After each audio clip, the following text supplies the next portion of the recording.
Shrimad Bhagavad Gita chapter 8 में श्लोक 1 से श्लोक 28 है। हम आज कुछ श्लोक समझने की कोशिश करेंगे। श्लोक 1। अर्जुन ने कहा, हे पुरुषोत्तम, वह ब्रह्म क्या है, अध्यम क्या है, कर्म क्या है, अधिभूत किसे कहते हैं, अधिदेव क्या कहलाता है। तात्पर्य: भगवान श्री कृष्ण द्वारा उपयुक्त शब्दों का पिछले अध्ययन में प्रयोग किया जाने पर अर्जुन के मन में इन चारों के विषय में विस्तृत रूप से जानने की इच्छा हो रही है। अतः इसे प्रश्न के रूप में गुरुदेव श्री कृष्ण के सामने वह रखता है और इसके उत्तर पाने की प्रार्थना करता है। शिष्य के मन में जो भी अध्यात्मक संबंधी प्रश्न आवे, उनका समाधान गुरुमुख से कर लेना उत्तम विवेक है, क्योंकि गुरु ही एकमात्र सारे प्रश्नों का उचित समाधान कर सकते हैं, अन्य कोई भी नहीं। श्लोक 2। हे मधुसूदन, इस देह में अधियज्ञ कैसे और कौन है, और मृत्यु के समय अपनी आत्मा को संयम किए हुए व्यक्ति के द्वारा तू कैसे जानने योग्य है। तात्पर्य: अर्जुन यहाँ भगवान श्री कृष्ण से उपयुक्त विषय की स्पष्ट रूप से विस्तृत व्याख्या सुनना चाहता है, अतः उनसे इसके विषय में विनम्रता से जिज्ञासा कर रहा है। श्लोक 3। श्री कृष्ण भगवान ने कहा, परम अक्षर ब्रह्म है, अपना स्वरूप अध्यात्म है, भूतों के भाव उत्पन्न करने वाले यद्यपि को कर्म कहा जाता है। तात्पर्य: यहाँ भगवान श्री कृष्ण अर्जुन के पिछले 3 प्रश्नों के उत्तर दे रहे हैं। ब्रह्म वह है जो श्रेष्ठ अक्षर है, जिनका किसी काल में भूत, वर्तमान तथा भविष्यत में अभाव न हो, वह अक्षर है। अक्षर को ही कूटस्थ कहा जाता है। यह अक्षर योगियों द्वारा योगाभ्यास काल में प्रत्यक्ष अनुभव में आता है। सारे जगत का पालन तथा लय करता यही अक्षर ब्रह्म है। परम अक्षर निशब्द, मायु, कषा, सारशब्द, सत्यनाम परमात्मा, सूक्ष्मतम सर्वव्यापी चेतन सत्ता है। वह अक्षर एवं आत्मा से ही सूक्ष्म बारीक है, क्योंकि वह इसमें व्याप्त है। स्वभाव अध्यात्मक है। स्वयं अर्थात अपना भाव भी आध्यात्मक है। आत्मा भाव के अतिरिक्त अन्य भाव अध्यात्मक नहीं है। आत्मा का अपना भाव चेतन नित्य सत्ता में अस्तित्व स्थित है। जब आत्मा अपने विशुद्ध चेतन सत्ता में स्थित न रहकर प्रकृति का साथ करे अथवा प्राकृतिक मंडल में स्थित रहे, यह आत्मा का स्वभाव नहीं होगा, अतः यह आध्यात्मक नहीं होगा। पंचभूत एवं इसमें बने सूक्ष्म स्थूल सभी अनात्म जड़ पदार्थ प्रकृति है। 10 प्राण, 10 इंद्रियां, चतुष्ट अंतकरण, पिंड ब्रह्मांड स्थित अन्य सभी मानव शरीर के अवयव एवं यंत्र तथा परमाणु महामंडल प्रकृति है। जीवों के पालन पोषण करने में सहायक जो त्याग रूप यज्ञादि कृपा है, वे धर्म कर्म है। कर्म शुभ अथवा अशुभ 2 प्रकार के होते हैं। दोनों का फल अच्छा अथवा बुरा भोगने के लिए शरीर धारण करना पड़ता है, अर्थात जन्म लेना पड़ता है। यज्ञ, दानादि ऐसे कर्म हैं जिसमें अपने पास की वस्तुओं का त्याग करना पड़ता है। इनका फल भी कर्ता के लिए बंधन का कारण है। अतः कर्म वह है जो जीवों को शरीर रूप बंधन में डाले, अर्थात उन्हें शरीर धारण करने के लिए विवश करे। श्लोक 4। उत्पत्ति और नाश होने वाले सभी पदार्थ अधिभूत हैं, पुरुष अधिदेव हैं। हे देहधारियों में श्रेष्ठ अर्जुन, इन देह में अधियज्ञ मैं ही हूँ। तात्पर्य: सृष्टि के सभी 5 भौतिक पदार्थ एक रूप नहीं रहते, वे परिवर्तनशील हैं और अंत में वे नष्ट तथा परमाणु में रूपांतरित हो जाते हैं। उन्हें क्षण अधिभूत कहते हैं। शरीर के अंदर आत्मा और आत्मा के अंदर परमात्मा अंतरात्मा रूप में स्थित है, वही अधिदेवत है। शरीर के अंदर अधियज्ञ के रूप में परमात्मा ही स्थित है। वह सारे यज्ञों का अधियज्ञ है और वह देवताओं का भी पूज्य तथा आराध्य है।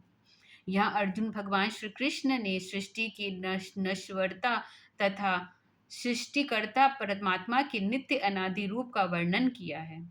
श्लोक 5। अंत काल में जो मुझे ही स्मरण करता हुआ शरीर त्याग कर गमन करता है वह मेरे भाव को प्राप्त होता है, इससे संशय नहीं है। तात्पर्य: मृत्यु काल की उपस्थिति होने पर जो व्यक्ति परमात्मा को अपनी आत्म चेतना में स्मरण करता हुआ शरीर त्याग करता है वह परमात्मा का ही प्राप्त करता है, इससे संदेह नहीं है। जिस व्यक्ति ने अपने जीवन काल में सर्वव्यापी चेतन परमात्मा का साक्षात्कार कर सदा उससे अपनी आत्मचेतना को नियुक्त कर रखा है, उस व्यक्ति की आत्मा के अंदर विशेष ज्ञान, विशेष शक्ति का प्रादुर्भाव होता है।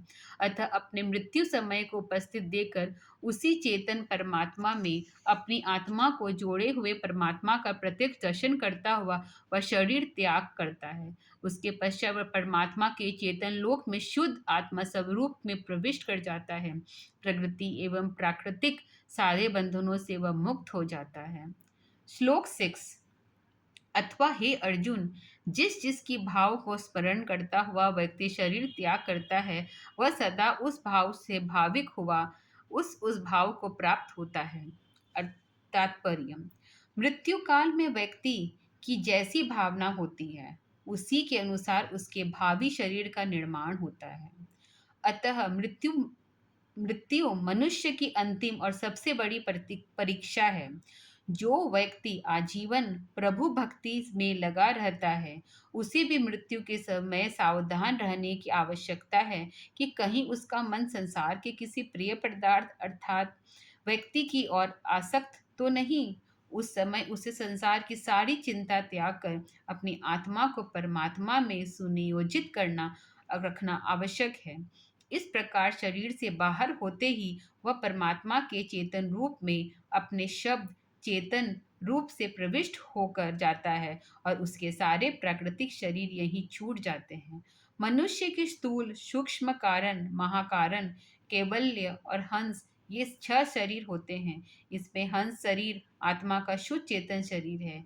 शेष 5 प्राकृतिक देह है जो आत्मा को बंधन में रखते हैं। श्लोक 7: इसलिए हे अर्जुन, तू अहर्निश मुझे स्मरण कर और युद्ध कर। मुझे अपना मन और अपनी बुद्धि अर्पण करने से निस्संदेह तू मुझ में ही प्राप्त करेगा। तात्पर्य: यहाँ भगवान श्री कृष्ण अर्जुन को यह सलाह दे रहे हैं कि वह सदा सर्वदा परमात्मा का स्मरण करे और शत्रुयोजित कर्तव्य रूप युद्ध में प्रवृत्त हो। इससे अर्थात युद्ध में विमुख न हो। परमात्मा में अपना मन, अपनी बुद्धि और अपने आप को समर्पित कर देने वाले व्यक्ति निसंदेह परमात्मा को ही प्राप्त करता है। श्लोक 9: हे पार्थ, योग का अभ्यास करता हुआ योगयुक्त पुरुष की आत्मचेतना अन्य किसी ओर न जाती है। ऐसा निरंतर चिंतन शरीर व्यक्ति दिव्य परम पुरुष परमात्मा को प्राप्त करता है। तात्पर्य: आत्मा की चेतन शक्ति को परमात्मा में जोड़ना योग है। इसकी युक्ति किसी महान योगीश्वर सद्गुरु से प्राप्त होगी। उसी योगी युक्ति को प्राप्त कर निरंतर अभ्यास करता हुआ ऐसी स्थिति की प्राप्ति कोई कर ले कि उसकी आत्मचेतना एक क्षण के लिए भी किसी अन्य वस्तु की ओर न जाए, तो वह योगी दिव्य अद्वितीय परम पुरुष परमात्मा को प्राप्त कर लेता है। इस श्लोक में ब्रह्म विद्या योग की उच्चतम भूमि का उपदेश है, किंतु उसे कोई पूर्ण गुरु द्वारा की प्राप्त कर सकता है, मात्र गीता के श्लोक से प्रायण से नहीं। श्लोक 9 और श्लोक 10: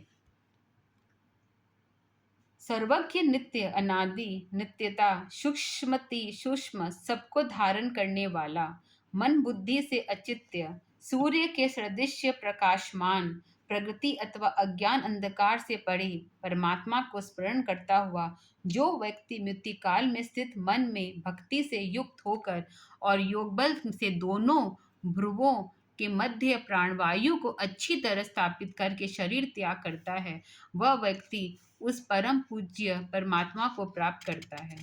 तात्पर्य: यहाँ भगवान श्री कृष्ण अर्जुन को मृत्यु विज्ञान की शिक्षा दे रहे हैं कि किस प्रकार योग के अभ्यासी पुरुष को शरीर का त्याग अंत अवस्था में करना चाहिए। यहाँ पर परमात्मा के कतिपय प्रधान विशेषताओं को भी बतलाया गया है। वह परम पुरुष प्रभु सर्वज्ञ है अथवा सब कुछ जानने वाले हैं। परमात्मा के अतिरिक्त अन्य कोई भी सर्वज्ञ नहीं हो सकता।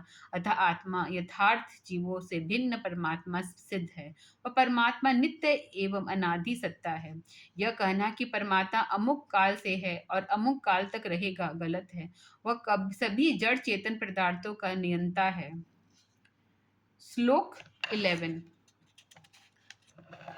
वेदज्ञ जिसे अक्षर कहते हैं, जिसे वीतरागी यत्नशील पुरुष प्राप्त करते हैं, जिसकी इच्छा कर ब्रह्मचारी ब्रह्मचर्य का पालन करते हैं, उस पद अर्थात प्राय पदार्थ परमात्मा का उपदेश में संक्षेप में दूंगा। तात्पर्य, यहाँ भगवान श्री कृष्ण अर्जुन को अक्षर ब्रह्म का उपदेश करने से वचन दे रहे हैं। वेदों के अंदर अक्षर ब्रह्म का वर्णन आया है।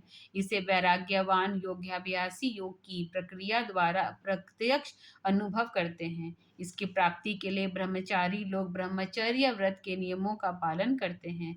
या परमात्मा का उपदेश भगवान श्री कृष्ण अर्जुन को देना चाहते हैं।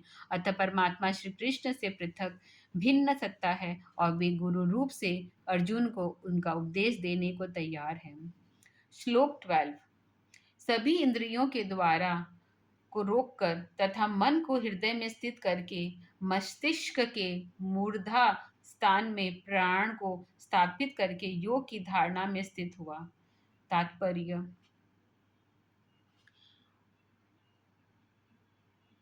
श्लोक 13। ओम इस अक्षर ब्रह्म का उच्चारण करता हुआ, मेरा स्मरण करता हुआ जो शरीर त्याग जाता है वह परम पद को प्राप्त करता है। तात्पर्य, यहाँ भी योगियों द्वारा शरीर त्याग करने की प्रक्रिया बतलाई गई है। योगी अन्य साधारण व्यक्ति जैसी विवश होकर बढ़ता नहीं है।